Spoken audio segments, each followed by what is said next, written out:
Hello and welcome to this Media7 special from the 2010 conference of SPADA, the Screen Production and Development Association, at Auckland's Langham Hotel. Very shortly I'll be seeking some answers from the Minister of Broadcasting, Jonathan Coleman, and then speaking to Brent Impey about his typically forthright John O'Shea lecture to the conference. And then we'll conclude by looking at what happened with The Hobbit and talking about where the film industry goes now, with an actor, a lawyer, a producer and a writer. If they walked into a bar, would it be the Matterhorn? But first, anyone expecting the grand plan for broadcasting from the Minister, Jonathan Coleman, in his speech to this year's conference, will have been disappointed. Policy, we're told, is still being debated at the Cabinet table. But there were some leads: a separation of TVNZ's commercial and public service roles, a nod to TVNZ7, and a continued endorsement of the contestable model for broadcast funding. Is there any more to know? Well, Jonathan Coleman is with me now. Welcome, Minister. Thanks very much, Russell. Now, I have to say, you've had 2 years in government. This is the fourth time I've interviewed you, and we're still waiting for a detailed plan. What is the hold-up? Well, look, let's be clear. We set out in the manifesto what we were going to do. We were going to repeal the TVNZ Charter. We were going to give certainty to public broadcasters. We were going to set a date for DSO. Now, we're in the process of repealing the Charter. That bill has had its first reading. It's had its report back from Select Committee, second reading before Christmas. Also progressed with RNZ in terms of getting a certain plan for them about how they're going to live within their means. We've set the date for DSO. So we are doing all the things that we said we would do. Now, you're talking about the future configuration of public broadcasting. Well, those aren't decisions that are made in 5 minutes because they have long-lasting ramifications. Yeah, well, you know, these things just don't happen instantly. And there's a cabinet process that has to be worked through to get those decisions, to make sure we get them right. But the point is, we are really doing something about it, and a key to that is going to be repealing the Charter, and that's happening. So I think we are actually making progress, and I think New Zealanders are pretty happy with that progress. It might be said that you're repealing the Charter without having a clear idea of what comes next. You're passing this bill. I get the impression there's going to have to be further legislation once you decide what you're doing.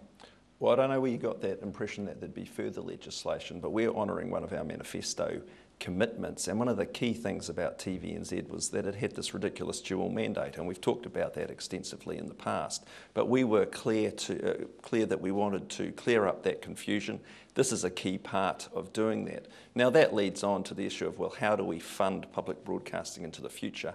The key thing is we are very committed to that. We've got $230 million a year going into public broadcasting, but it's debatable whether the public is getting the best return on that investment and whether some work needs to be done, or some work does need to be done, about how public broadcasting entities can potentially work together and how that money is going to be distributed in the future. So as you said, yes, we do think the NZ on Air model is an excellent model, but we have got this issue of TVNZ 6 and 7's funding running out end of 2011. And what's going to happen to those channels. So we're working through that now, but look, it's not a 5-minute fix. So is what happened to 6 and 7, is that one of the issues that's up for grabs over the Cabinet table? As you know, those channels are going to cease to be funded. So if we were to continue at least one of those channels in some form, how would that be funded? Or is there another way of providing public broadcasting content? Maybe just through the NZ on Air model, maybe saying, hey, there's a certain amount of money available, who can give us their best offering, and how would that entity propose to work with other publicly owned broadcasting entities? So there's a lot of debate, a lot of work to be done, but the key thing is there's money there for public broadcasting, and we're going to make sure that there's New Zealand stories told on New Zealand television. From what you're saying, you're looking more at a reallocation of that $230 million rather than any new money. Would that be fair? Well, look, I can tell you, yes, we're not looking at new money. We're not necessarily looking at reallocations of funding, but the point is, you know, in the fiscal environment, there just isn't new money to go around. But when you've got Radio New Zealand, you've got TVNZ7, NPRT, Maori Television, is there some level of synergy that could be achieved? Now, that's a sliding scale. I mean, that might be something as simple as perhaps sharing premises in a cheaper part of town than where some of those entities are currently located, right through to the possibility, is there a way that news content and news services can be shared? But look, we're not talking... You're talking about sharing between Radio New Zealand and TVNZ here? potentially at some level. But look, let's be realistic. You cannot take the TVNZ culture, the RNZ culture, mash it together and expect it to work. So people who have this fear that suddenly RNZ, TVNZ are going to be in the same building, same management, same culture, that's just not going to happen. But, you know, when the Prime Minister goes off overseas, on some trips he's been on, there hasn't been anyone from TVNZ, no one from RNZ.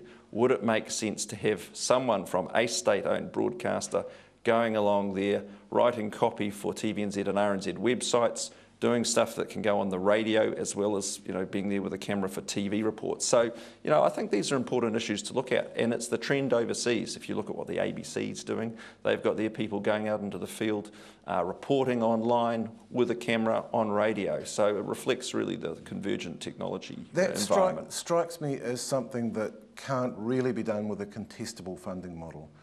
For this to work, would the radio and the TV entity have to have baseline funding? Well, look, we're not saying, we are saying that we're going to preserve Radio New Zealand's funding.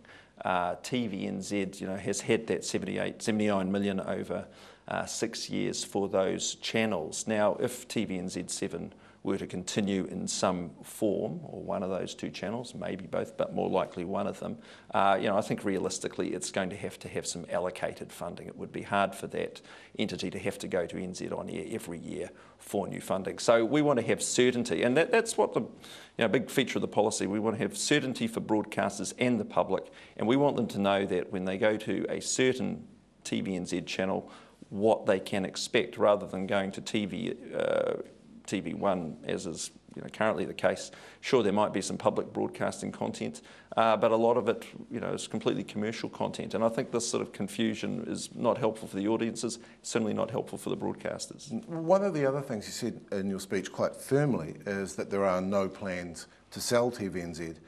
And then you said, you seemed to imply that perhaps that was only because it wasn't worth much at the moment in this depressed market. Is it a matter of principle, or is it a matter of waiting till you might be able to get better value? Well, look, there's a whole range of views on these issues right across government, but what I can say is there is no plan to sell it for a variety of reasons. But if you look at the practical ones, yes, I don't think there would be a buyer, and we're not considering the sale of TVNZ, so we're quite adamant about that. One other firm commitment you gave in your speech was the start of the digital switchover. Yep. Beginning September 2012, finishing November the following year. What happens when that's completed and a big slab of spectrum that's been used for analogue broadcasts becomes available? What happens to that spectrum? Well, that spectrum's got a number of potential uses. Some is for extension of television services. Some of it's obviously going to be used for analogue services to transfer across.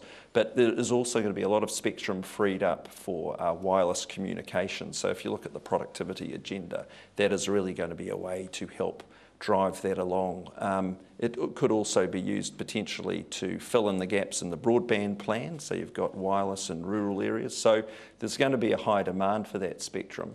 But the release of that spectrum is also going to potentially raise a lot of revenue, hundreds of millions of dollars, but the final spectrum plan hasn't been settled on. Could it look a little bit like radio does, where the bulk of it goes to commercial operators, and yet you have a Pacific Island radio and you have iwi frequencies? Well, is that the model? Yeah, well look, the thing is with this, it's a decision that's made largely in the communications portfolio actually, so I can't really get into areas which I don't have decision-making mandate for.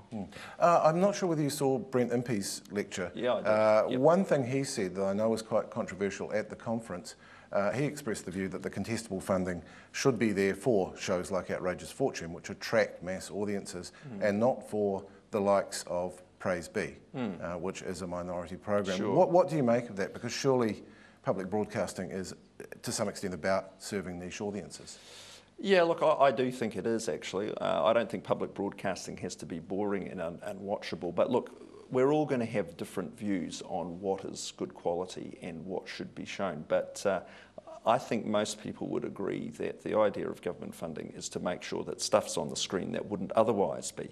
Now, in the case of something like Outrageous Fortune, that couldn't have been made without government support for the reasons we detailed in the speech, $500,000 an hour. But should we just be putting government funding into commercial projects? No, I don't think so. I think we've got to get to the stage where some of these projects can stand on their own 2 feet. But I'm really aware that Shortland Street is the only one that ever has. But no, I want to see a whole spectrum of content available on free-to-air television.